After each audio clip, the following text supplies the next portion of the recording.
এই যাত্রার প্রথম দিনেই কমলাপুর স্টেশনে ট্রেনের শিডিউল বিপর্যয়, ভোগান্তিতে যাত্রীরা।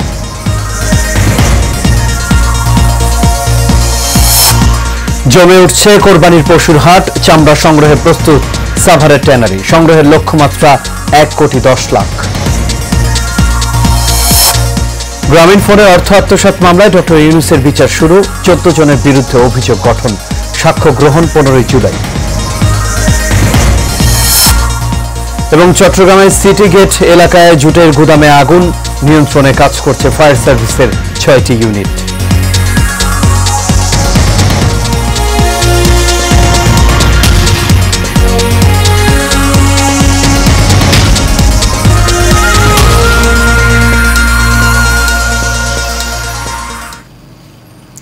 সবাইকে স্বাগত এশিয়া নিউজে। দর্শক, পুরো সংবাদ জুড়ে আপনাদের সঙ্গে আছি আমি আনোয়ার রাজ। এতক্ষণ শুনছিলেন বিআরবি কেবল ইন্ডাস্ট্রিজ লিমিটেড সংবাদ শিরোনাম। এবার চলে যাচ্ছে পুরো খবরে।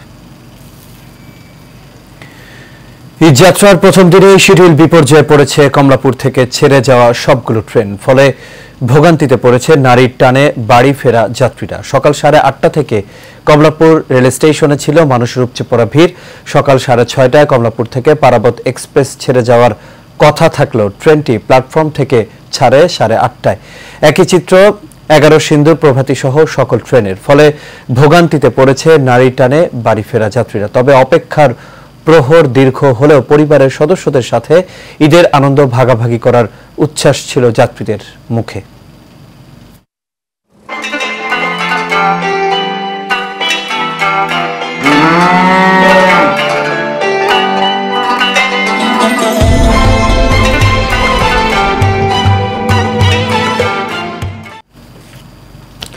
এবার কোরবানির হাটের খবর। রাজধানীর হাটগুলোতে কোরবানির পশু নিয়ে আসতে শুরু করেছেন খামারিরা। প্রায় সবগুলো হাটেই রয়েছে পর্যাপ্ত গরুর সরবরাহ। বেচাকেনাও শুরু হয়েছে হাটে, তবে বেশিরভাগ মানুষই ঘুরে ঘুরে দাম সম্পর্কে ধারণা নিচ্ছেন। উত্তর সিটি কর্পোরেশন জানিয়েছে, হাটে খামারিদের সুযোগ সুবিধা নিশ্চিতে কঠোর নির্দেশনা দেওয়া হয়েছে ইজারাদারদের। শহীদুল হক জীবনের ক্যামেরায় বিস্তারিত জানাচ্ছেন শেখ সোহাগ। বিভিন্ন রং বেরঙে সাজে সজ্জিত হয়েছে রাজধানীর গরুর হাটগুলো।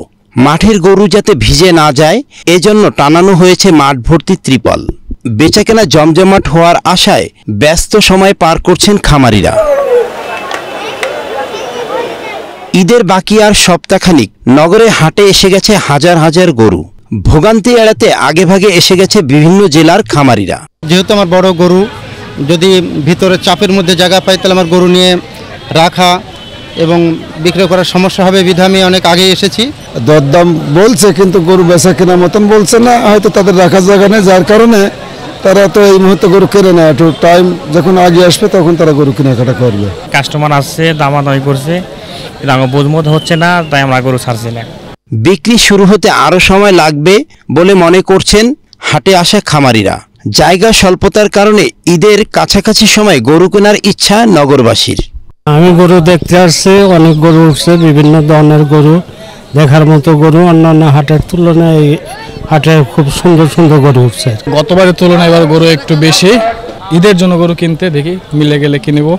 আমরা যেহেতু ঢাকা শহরে ভাড়া বাড়িতে থাকি, আমাদের জায়গারও সংকুলান, যার কারণে হয়তো 2-4 দিন আগে কেনা হয় না। ঈদের 1-2 দিন আগে আমরা আমাদের সাধ্যমতো একটা গরু নেওয়ার চেষ্টা করব। গরমে বেশ ভোগান্তি পোহাতে হচ্ছে গরু নিয়ে। ইজারাদার জানান, গরুর দেখভাল, গরুর স্বাস্থ্যের কথা বিবেচনা করে করা হয়েছে সব রকম নিরাপত্তার ব্যবস্থা। আমরা ব্যাপারীদের জন্য তাদের থাকার ব্যবস্থা, তাদের গরু টরু বাঁধার ব্যবস্থা, এবং এখানে যারা নিরাপত্তার দায়িত্বে আছেন, আমরা পুলিশ বাহিনী, র্যাব, আরও এনএসআই যারা যারা আছেন, ওনাদের জন্য আমরা রুম করে দিছি। ওনারাও যথারীতি ওনারা ওনাদের রুমে বসে এখানে পর্যবেক্ষণ করছেন। এবছর টানা 2 সিটি কর্পোরেশন মিলিয়ে পশুর হাট বসেছে 20টি, কয়েকটি রয়েছে প্রক্রিয়াধীন। তবে উচ্চ আদালতের নিষেধাজ্ঞা থাকায় বসছে না এবার আফতাবনগর গরুর হাট। শেখ সোহাগ, এশিয়ান টেলিভিশন, ঢাকা। কোরবানির বাকি আর মাত্র কয়েকদিন, তাই তো চামড়া সংগ্রহে পুরোপুরি প্রস্তুত সাভারের ট্যানারি পল্লী। এরই মধ্যে কারখানা কর্তৃপক্ষ বিসিকের পক্ষ থেকে নেওয়া হয়েছে নানা উদ্যোগ। কারখানাগুলোতে মজুত রাখা হয়েছে লবণ সহ নানা রাসায়নিক দ্রব্য। তীব্র গরমে সঠিক সময়ে লবণজাত না করা হলে চামড়া নষ্ট হওয়ার শঙ্কায় ট্যানারি মালিকরা। সাভার থেকে শাকিল শেখের ছবিতে জহিরুল ইসলাম খান লিটনের রিপোর্ট। বিস্তারিত জানাচ্ছেন অনুকৃতি আদিত্য। সাভারের হেমায়তপুরের হরিণধারায় বিসিকের চামড়া শিল্পনগরীতে ঈদুল আজহাকে সামনে রেখে চলছে যাবতীয় প্রস্তুতি। নির্দেশনা মেনে কারখানার সামনে লাগানো হয়েছে বিভিন্ন গাছ। বর্জ্য অপসারণ সহ নেওয়া হয়েছে সব ব্যবস্থা। বাড়তি চাপের বিষয়টি মাথায় রেখে প্রস্তুত রাখা হয়েছে কেন্দ্রীয় ওয়াটার ট্রিটমেন্ট প্ল্যান্ট সিটিপিও। আসন্ন কোরবানি উপলক্ষে সম্পূর্ণভাবে প্রস্তুত আছি। আমাদের পর্যাপ্ত লবণ মজুদ আছে, আরো লবণ আসতেছে। তো আমাদের এবার টার্গেট হচ্ছে যে 50,000 পিস চামড়া আমাদের ট্যানারির টার্গেট। ঈদের উপলক্ষে মনে করেন রক্তের মাল আসবে, তো সেই জন্য জায়গা পরিষ্কার করতে আসি। কোরবানি উপলক্ষে এক জায়গায় তার লাটটা সরাইতে আসি, পরিষ্কার করতে আসি যাতে মালটা ভালোভাবে লাগানো যায়। এবারও লবণ ও রাসায়নিক দ্রব্যের মূল্য বেশি হওয়ায় অস্বস্তিতে ট্যানারি মালিকেরা। গুনতে হবে বাড়তি মজুরিও। তারপরেও প্রায় 1,10 লাখ চামড়া সংগ্রহের লক্ষ্যমাত্রা কর্তৃপক্ষের। আমাদের একটা জিনিস আমরা খুবই চিন্তিত, সেটা হচ্ছে যে এবছর প্রচুর গরম। যারা লবণ দিয়ে চামড়া সংরক্ষণ করবেন তাদের প্রতি আমাদের বিনীত অনুরোধ, তারা যেন কোরবানির 4 থেকে 5 ঘন্টার ভিতরে যেন লবণ দিয়ে চামড়াগুলো ভালোভাবে সংরক্ষণ করে। সাভারের চামড়া শিল্পনগরীর 20টি বাদে পুরোদমে চালু রয়েছে 142টি ট্যানারি। ট্যানারিগুলোতে যথাযথ উপায়ে চামড়া সংরক্ষণ কার্যক্রম সম্পন্ন করবেন এমনটাই প্রত্যাশা সংশ্লিষ্টদের। অনুকৃতি আদিত্য, এশিয়ান টেলিভিশন। যাচ্ছে ভিন্ন প্রসঙ্গে। গ্রামীণ টেলিকমের শ্রমিক কর্মচারীদের অর্থ আত্মসাৎ ও পাচারের অভিযোগে করা মামলায় নোবেলজয়ী ডক্টর মোহাম্মদ ইউনূস সহ 14 জনের বিরুদ্ধে অভিযোগ গঠন করেছেন আদালত। অভিযোগ গঠনের ফলে মামলার আনুষ্ঠানিক বিচার শুরু হয়েছে। আজ ঢাকার বিশেষ জজ আদালত 4-এর বিচারক সৈয়দ আরাফাত হোসেন আসামিদের অব্যাহতির আবেদন খারিজ করে তাদের অভিযোগ গঠন করেন। এর আগে 2 জুন দুদকের পাবলিক প্রসিকিউটর মোশাররফ হোসেন কাজল আসামিদের বিরুদ্ধে অভিযোগ গঠন করতে শুনানি করেন। 2023 সালের 30 মে গ্রামীণ টেলিকমের শ্রমিক কর্মচারীদের কল্যাণ তহবিলের 25,22,06,780 টাকা আত্মসাতের অভিযোগে নোবেলজয়ী ডক্টর মোহাম্মদ ইউনূস সহ 13 জনের বিরুদ্ধে মামলা করে দুদক। চট্টগ্রাম নগরীর উত্তর কাট্টলিতে একটি জুটের গুদামে আগুন লেগেছে। নিয়ন্ত্রণে কাজ করছে ফায়ার সার্ভিসের 6টি ইউনিট। সকাল 10টার দিকে সিটি গেট মোস্তফা হাকিম ডিগ্রি কলেজের পাশে একটি গুদামে এই অগ্নিকাণ্ডের সূত্রপাত ঘটে। পরে খবর পেয়ে ফায়ার সার্ভিসের 6টি ইউনিট আগুন নিয়ন্ত্রণে কাজ শুরু করে। তবে এই ঘটনায় এখন পর্যন্ত কোনো হতাহতের খবর পাওয়া যায়নি। সংবাদের এই পর্যায়ে থাকছে সারা বাংলার খবর।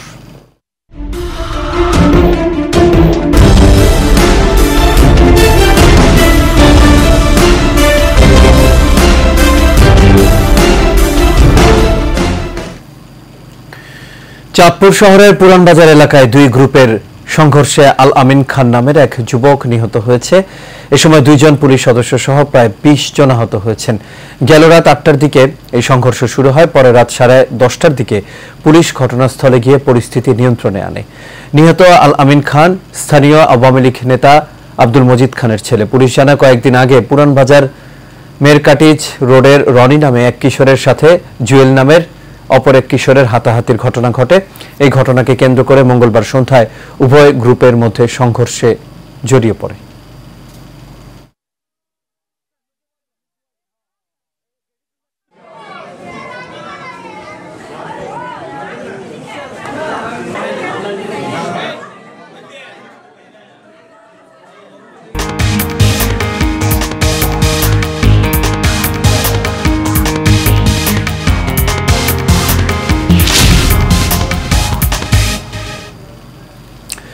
এবার আন্তর্জাতিক প্রসঙ্গ। যুক্তরাষ্ট্রের প্রেসিডেন্ট জো বাইডেনের ছেলে হান্টার বাইডেনের বিরুদ্ধে আনা 3টি অভিযোগেই তিনি দোষী সাব্যস্ত হয়েছেন। যুক্তরাষ্ট্রের ডেলাওয়ার অঙ্গরাজ্যের একটি আদালত মঙ্গলবার তাকে দোষী সাব্যস্ত করে রায় দেয়। আগ্নেয়াস্ত্র কেনার সময় মাদকাসক্তি নিয়ে মিথ্যা তথ্য দেওয়ার এই মামলায় ফৌজদারি অপরাধে তাকে দোষী সাব্যস্ত করা হয়েছে। ব্রিটিশ গণমাধ্যম বিবিসি তাদের এক প্রতিবেদনে আরও জানিয়েছে, অভিযোগ প্রমাণিত হয় হান্টার বাইডেনের সর্বোচ্চ 25 বছরের কারাদণ্ড হতে পারে। এই মামলায় বলা হয় 2018 সালে একটি হ্যান্ডগান কিনেছিলেন হান্টার বাইডেন। সেই অস্ত্র কেনার সময় নিজের মাদকাসক্তি নিয়ে মিথ্যা তথ্য দিয়েছিলেন তিনি।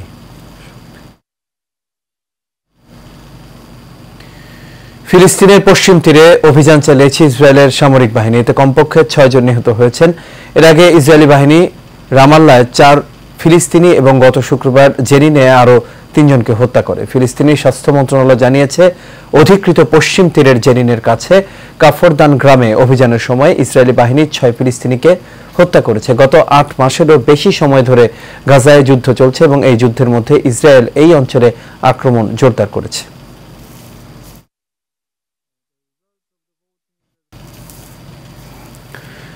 কোরবানির ঈদকে সামনে রেখে ব্যস্ত হয়ে পড়েছে ঝালকাঠির কামারপাড়া। ভোর থেকে গভীর রাত পর্যন্ত চলে কামারের দোকানের টুংটাং শব্দ।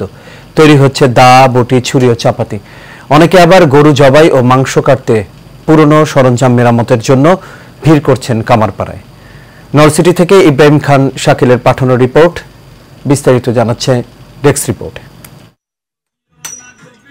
কেউ হাতুড়ি দিয়ে লোহা পেটাচ্ছে, কেউ হপার টানছে, কেউ দিচ্ছে ছুরি, চাপাতি ও বটিতে শান। এভাবেই কাজের মধ্যে ব্যস্ত সময় পার করছে ঝালকাঠির কামাররা। কোরবানির ঈদকে সামনে রেখে দম ফেলার সময় পাচ্ছেন না তারা। ঝালকাঠির 4 উপজেলার অর্ধশত স্থানে রয়েছে কামারদের দোকান। প্রায় 1.5 শতাধিক পরিবার এই কামার শিল্পের সাথে জড়িত। এর মধ্যে বেশিরভাগই নলসিটি উপজেলায় বসবাস করেন। কোরবানির পশু জবাই ও মাংস কাটার জন্য অনেকে আগে থেকেই দা, বটি, ছুরি ও চাপাতি তৈরির অর্ডার নিয়েছেন কামারেরা। কোরবানি উপলক্ষে প্রত্যেক বছর কোরবানিতে আমাকে ভালো কাজ হইতো, এই বছর অনেক কাজ কম হইবে। প্রত্যেক বছর বন্ধ করতাম 12টা একটা, কিন্তু একটু কাজের চাপ কম বিদায় 12টা 8টা 9টার মধ্যে আমরা দোকান বন্ধ করে ফেলাই। আর গরমে তো আমরা নিজেরাও কাজ করতে পারি না। স্থানীয় জনপ্রতিনিধি জানালেন, কামার এই শিল্পের সাথে জড়িতদের জীবনমান উন্নত করতে সকল ধরনের সহযোগিতা করার চেষ্টা চলছে। যদি একটু সাহায্য পায় সরকার থেকে, তাহলে আশা করি আরও জীবিকা নির্ভর করতে এবং তাদের পরিচালিত করতে সুবিধা হয়। ঝালকাঠি বিসিকের উপব্যবস্থাপক এইচ.এম. ফাইজুর রহমান বলেন, ঝালকাঠির কামার শিল্পের সাথে জড়িতদের বিসিক থেকে সহজ শর্তে লোন দেয়া হবে। ছুরি এইসব তৈরিতে তাদের অনেক সময় সাপেক্ষ কাজ এবং অনেক সময় দিতে হয়। এই শিল্পের সাথে জড়িত যদি কোনো আর্থিক সহায়তার প্রয়োজন হয়, সেক্ষেত্রে বিসিক তাদের পাশে দাঁড়াবে। একসময়ে ঐতিহ্যবাহী কামার শিল্পের সাথে জড়িতদের দুরবস্থা লাঘব করতে সরকার প্রয়োজনীয় ব্যবস্থা নেবে, এমনটাই প্রত্যাশা এই শিল্পের সাথে সংশ্লিষ্টদের। আনোয়ার রাজ, এশিয়ান টেলিভিশন। ময়মনসিংহের হালুয়াঘাটে বিশ্ব পরিবেশ দিবস উপলক্ষে গাবড়াখালী গাঢ় পাহাড় পর্যটন কেন্দ্রে 50,000 ফলজ, বনজ ও ঔষধি গাছের চারা রোপণ করা হয়েছে। পরিবেশ অধিদপ্তরের আয়োজনে গাছের চারা রোপণ কার্যক্রমের উদ্বোধন করেন জেলা প্রশাসক দিদারেল আলম মাকসুদ চৌধুরী। এ সময় উপস্থিত ছিলেন পরিবেশ অধিদপ্তরের উপসচিব দিলরুবা আহমেদ, উপজেলা নির্বাহী কর্মকর্তা আবিদুর রহমান ও পৌর মেয়র খায়রুল আলম ভুইয়া সহ আরো অনেকেই।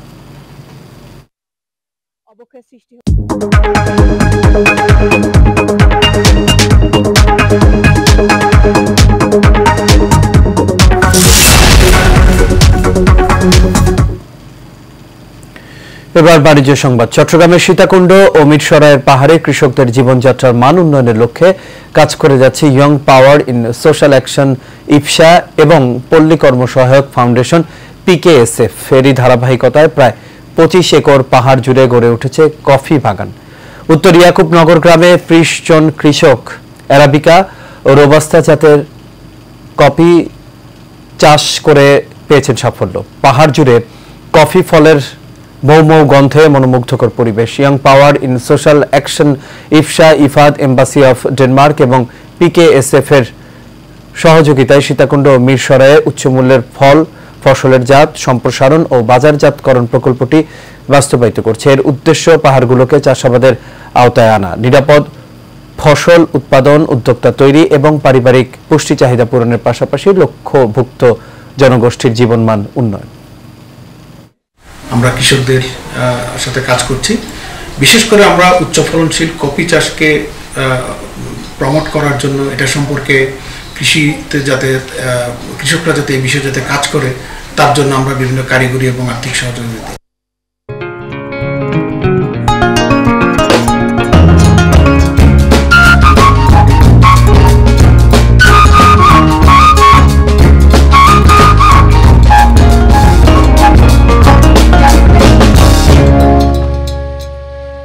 এবার এইচএম স্টিল চট্টগ্রাম সংবাদ। চট্টগ্রামে খালে গোসল করতে নেমে 2 শিশু নিখোঁজের ঘটনায় একজনের মরদেহ উদ্ধার করেছে ফায়ার সার্ভিস। ভোর 6টার দিকে রাজাখালী খালের 14 নম্বর গলির মুখে ভাসতে থাকে ওই শিশুর মরদেহ। পরে স্থানীয়রা ফায়ার সার্ভিসকে খবর দিলে মরদেহটি উদ্ধার করা হয়, তবে এখনও শনাক্ত হয়নি উদ্ধার হওয়া শিশুর পরিচয়। এদিকে এখনও এক শিশু নিখোঁজ রয়েছে। এর আগে মঙ্গলবার বিকেলে ওই 2 শিশু নিখোঁজ হয়। পরে সন্ধ্যা 8:30 পর্যন্ত ফায়ার সার্ভিসের 2টি ইউনিট ও ডুবুরি দল তাদের উদ্ধারে অভিযান চালালেও সফল হয়নি।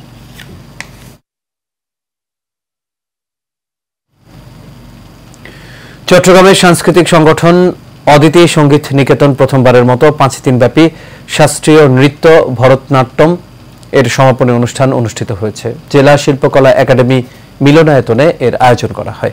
অদিতির সভাপতি ও চসিকের সাবেক সংরক্ষিত কাউন্সিলর আবিদা আজাদের সভাপতিত্বে এতে প্রধান অতিথি ছিলেন মহানগর আওয়ামী লীগের সাধারণ সম্পাদক আজম নাসির উদ্দিন। বিশেষ অতিথি ছিলেন চট্টগ্রাম প্রেস ক্লাবের সাবেক সাধারণ সম্পাদক চৌধুরী ফরিদ ও নৃত্যশিল্পী সংস্থা চট্টগ্রামের সভাপতি শারমিন হোসেন সহ আরো অনেকেই।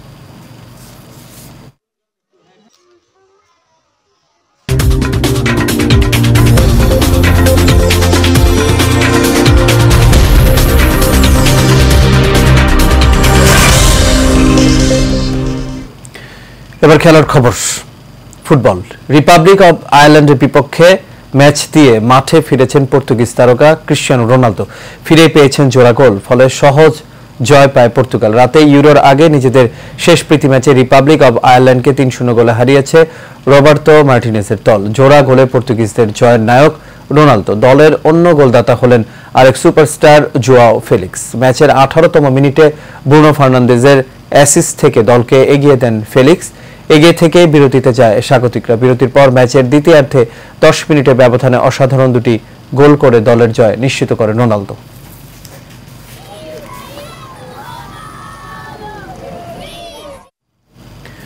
আর এর সাথেই শেষ করবে এশিয়া নিউজ। তবে যাবার আগে বিআরবি কেবল ইন্ডাস্ট্রিজ লিমিটেড সংবাদ শিরোনামগুলো দেখে নেব দর্শক। আরও একবার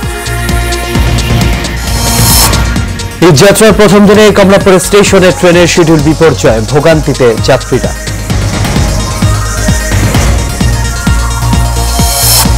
জমে উঠছে কোরবানির পশুর হাট, চামড়া সংগ্রহে প্রস্তুত সাভারের ট্যানারি। সংগ্রহের লক্ষ্যমাত্রা 1,10,00,000। গ্রামীণ ফোনের অর্থ আত্মসাৎ মামলায় ডক্টর ইউনূসের বিচার শুরু। 14 জনের বিরুদ্ধে অভিযোগ গঠন, সাক্ষ্য গ্রহণ 15 জুলাই। এবং চট্টগ্রামের সিটি গেট এলাকায় জুটের গুদামে আগুন, নিয়ন্ত্রণে কাজ করছে ফায়ার সার্ভিসের 6টি ইউনিট।